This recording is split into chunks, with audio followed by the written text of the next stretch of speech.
La Révolution n'est pas encore commencée, mais les disettes de 1788 ressenties à Paris et dans certaines grandes villes avaient chauffé les esprits.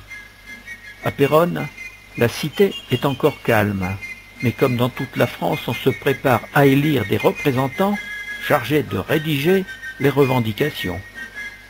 L'Assemblée générale du tiers-État se tiendra le jeudi 19 mars, en l'église Saint-Jean-Baptiste, afin de concourir à la rédaction des cahiers de doléances et à la nomination de ces 4 députés.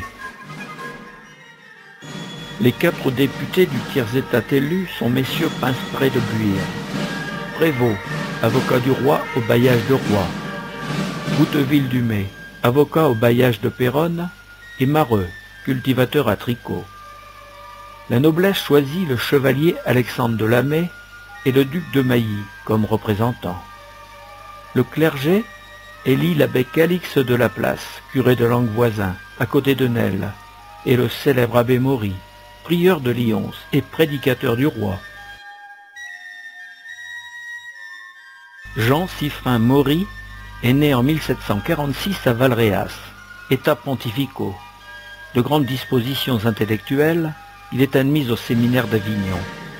Vers 20 ans, il vient chercher fortune à Paris, où il prononce plusieurs panégyriques, discours religieux enflammés, très remarqués. Il est ordonné prêtre en 1769, et d'une éloquence rare, il est appelé à prêcher à Versailles, devant le roi. Il publie en 1777 son essai sur l'éloquence de la chair, ouvrage devenu un classique sur le sujet. En 1781, il est nommé prieur commendataire de Lyons, commendataire signifiant qu'il en percevait des revenus. Le monastère de Lyons-en-Santerre, à l'origine, avait sous sa dépendance 8 prieurés, dont ceux de Gauve et de Bretigny, et 24 paroisses. À la veille de la Révolution, le monastère ne comptait plus officiellement que 8 religieux, dont un infirme et 2 absents. Prêtre, puis académicien, le prieur de Lyons-en-Santerre exerce aux États généraux un rôle de tout premier plan. D'une éloquence polémiste redoutable, d'une stature imposante, il s'oppose à Mirabeau, défendant bec et ongle l'Ancien Régime en se montrant systématiquement défavorable à toutes les avancées démocratiques. À la dissolution de la Constituante, il émigre.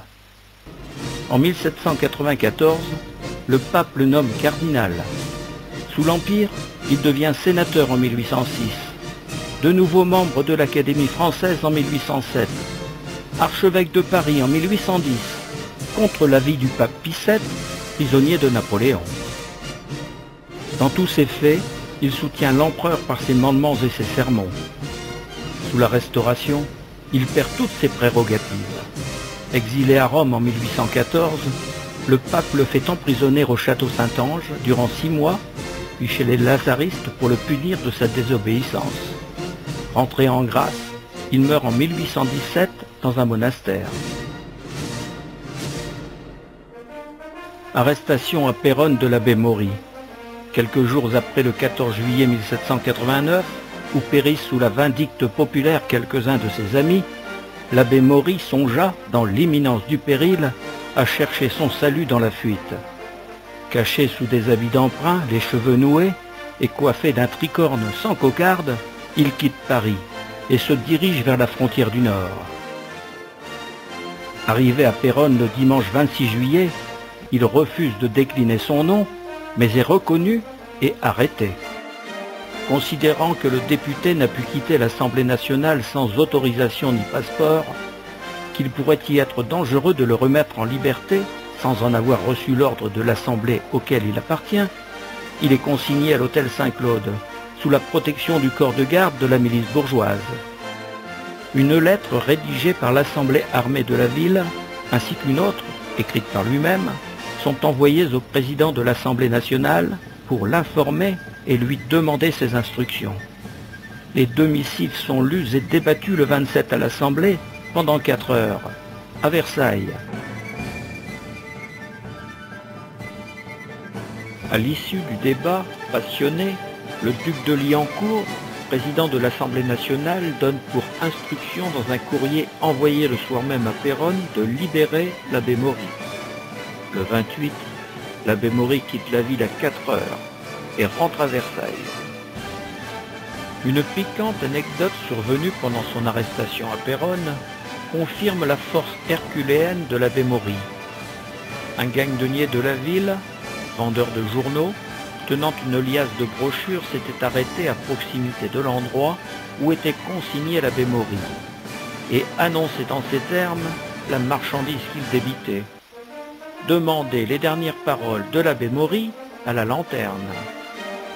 L'abbé s'avança vers le crieur, l'appréhenda par les épaules et après l'avoir fixement regardé entre les 2 yeux, l'envoya rouler à plusieurs pas en lui disant « Tu as oublié d'annoncer les derniers gestes de l'abbé, les voilà !» Source, La Révolution à Péronne, 1789-1791, par Gustave Ramon. L'abbé Maury, chef de la droite contre-révolutionnaire, devient la cible d'une campagne de ridiculisation à partir de l'hiver 1789. À travers une centaine de numéros, les auteurs, dans différents périodiques, construisent un espace imaginaire qui sert de lieu ludique, où l'on montre la punition et l'humiliation de Maury, et la victoire du petit peuple. Avec la fin de l'Assemblée constituante, le personnage de Maury quitte la scène pamphlétaire.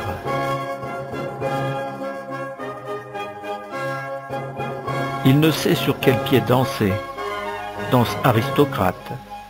Une caricature anonyme de 1790 présente l'abbé Maury sur une corde raide, tenu par le diable habillé en bouffon, encouragé à gauche par 2 aristocrates et harcelé à droite par 2 membres du tiers-état. On retiendra de l'abbé Maury cette célèbre citation. C'est un terrible avantage d'être laid. Il ne faudrait cependant pas en abuser. C'était à propos de Mirabeau, son plus féroce contradicteur.